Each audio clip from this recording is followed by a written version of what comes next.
हे हिंदवी स्वराज्य व्हावे हीच श्रींची इच्छा।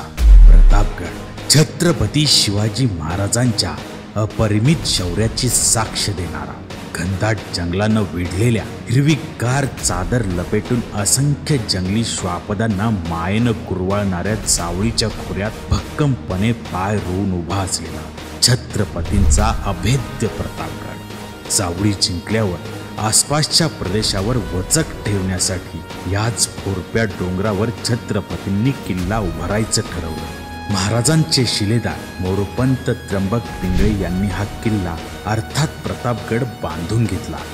याच गडाच्या पायथ्याशी आदिलशहाचा प्रचंड धिप्पाड असलेल्या सरदार अफजल खानाला छत्रपती शिवाजी महाराजांनी अक्षरशः फाडला।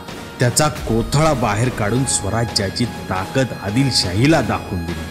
याच ठिकाणी महाराजांवर चालून आलेल्या सय्यद बंडाचा हात जीवा महालानं छाटला। होता जीवा म्हणून वाचला शिवा। कोथळा हातात घेऊन जीवाच्या आकांतानं पळणाऱ्या अफजल खानाचं मुंडकं संभाजी कावजीनं एका घावात धडावेगळं केलं। छत्रपतींचं हे शौर्य निधड्या छातीवर मिरवत प्रतापगड आज अभिमानानं उभा आहे।